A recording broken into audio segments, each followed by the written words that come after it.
Promoter Eddie Hearn has recently been talking about the return of Billy Joe Saunders, and he's actually said that Billy Joe Saunders is eyeing a return for around about December time. So, just before Christmas, Billy Joe Saunders could be back in the ring. Now, it's been over 2 years, well over 2 years, since the last time we'd seen Billy Joe Saunders in the ring.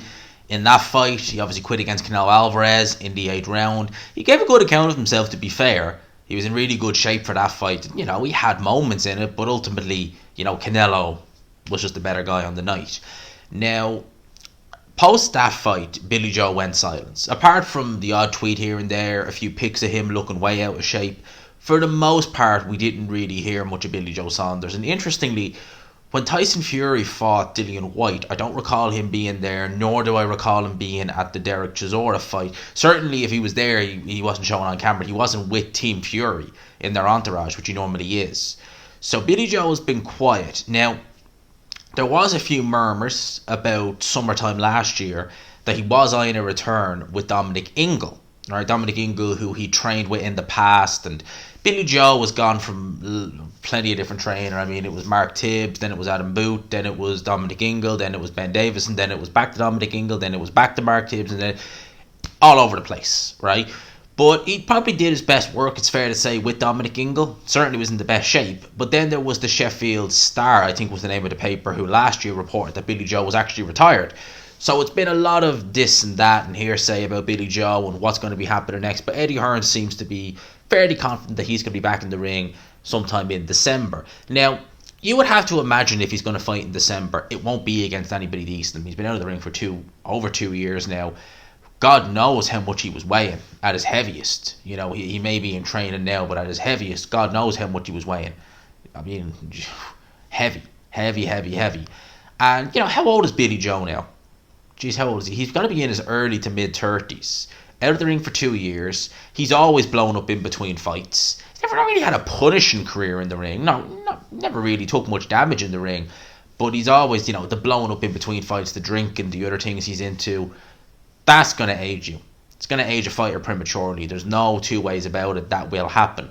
So with Billy Joe, how is he going to look? Probably not particularly good.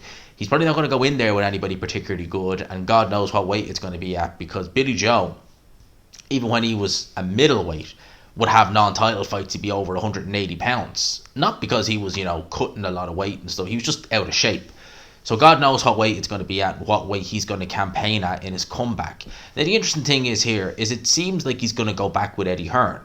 Now, here's the thing, right? I guess if you're looking at it from Billy Joe's point of view, I would imagine that this comeback is just to top up the funds. I can't envision Billy Joe, I'm sure he knows it as well, coming back, being the fighter he was, because he was a good fighter, Billy Joe, in his prime, being the fighter he was, and having the success he had, win another world title at 168 pounds. He's not going to go down to 160, that's just a no-go. He's not made 160 since 2017. Right, that's the last time Billy Joe weighed 160, so that's not going to happen. 6 years ago? Thereabouts, 6 years ago. So he's not going to be weighing that again. But 168, possibly. He probably is going to be looking to just make a big money fight. Chris Eubank Jr. is obviously fighting this weekend against Liam Smith. We got to do a prediction video for that. I would imagine that is the fight that he's probably targeting. And at this point, in both guys' career, it kind of does make sense. Certainly if Billy Joe comes back, has a win, and if Eubank beats Liam Smith, you think it would make sense. Now, some would say, why is he with Eddie Hearn? And I kind of thought that until I thought, well, actually, he's probably looking for the most money, and maybe Hearn is the only promoter who's willing to offer him the most money. I mean, obviously, Ben Shalom, we know what happened there. With Warren, I'm sure Warren is probably just more looking at the Furies of the world, the heavyweights, the Joyce Zhangs and that, rather than, and the kind of future talent, the Moses Ataumas, the Dennis McCanns, the people like that, rather than going and trying to invest loads of money in Queensberry and Billy Joe Saunders. And as well as that, Frank Warren doesn't really have a stable of super middleweights that are up and coming, whereas Eddie Hearn does over in the US.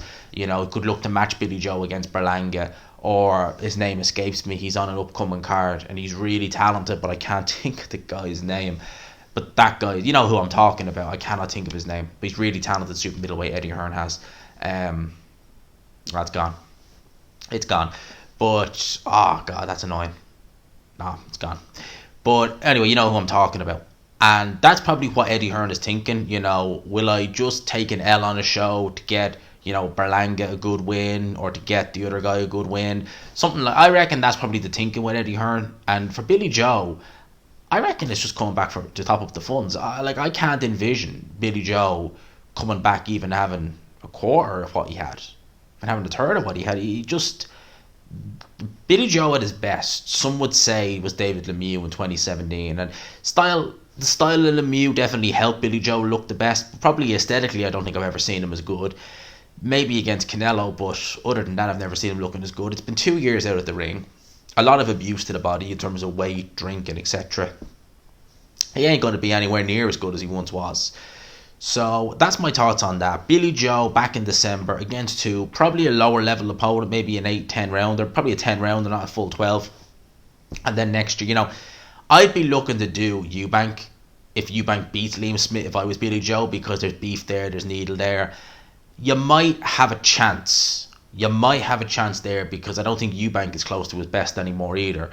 Whereas against even though I don't rate Berlanga, in fact I think Berlanga is just like Berlanga. I don't really know why Eddie Hearn signed him, to be honest with you. After he left Top Rank, Eddie Hearn swooped in. I don't really understand why he would do that. I obviously know he's got that Puerto Rican fan base, but Berlanga ain't going anywhere fast, So look, maybe Eddie Hearn is hoping more so to get some money out of him. I'm sure maybe Eddie Hearn isn't stupid. I'm sure he knows there's not a lot he can do with Berlanga, even if Canelo moves up, vacates, and the belts get fragmented. This is a guy who arguably should already have an L on his record against that guy. Marcel Esteban Carrasas, and I wouldn't mind, but the guy whose name I can't think of is fighting him on an upcoming DAZN show, and that's really bugging me that I can't think of his name, but you know who I'm talking about. Well, actually, that Carrasas guy arguably beat, in fact, I think he probably did beat Berlanga on the undercard of Fury Wilder 3, and so just something just to go on there. So that's my thoughts on this. Billy Joe potentially coming back in December. What do you think for his career moving forward, how it will go? What do you think the best moves are for him? And do you think him signing with Hearn, when you think about it, it really makes the most sense? Obviously Ben Shalom, we know what happened there at the start of the year. Frank probably wouldn't be willing to just pay him good purses without, kind of pushing some of his up-and-coming talent who he doesn't really have at those weights. Whereas Hearn in the States certainly has that. So it probably makes sense for Hearn to say, what, the hell with it. I'll pay him a little bit more than maybe he's worth. But if it means I can make a star out of one of these guys, then happy days. It'll pay for itself in the long run. I guess it makes sense when you think about it. I'm sure for Billy Joe, again, like, Hearn was firmly Team Alvarez when they fought. Bear in mind they were both with Backroom at the time. Hearn was Team Alvarez. He was Team Alvarez. So for Billy Joe to kind of just go and say, all right, fine, fair enough, I'll go back because you're paying me. I suppose you can't really argue with that. I mean, at the end of the day, if you're in it for the money and he's willing to pay you more than someone else who may have better interests, but if you're only after the money, fair enough, so be it.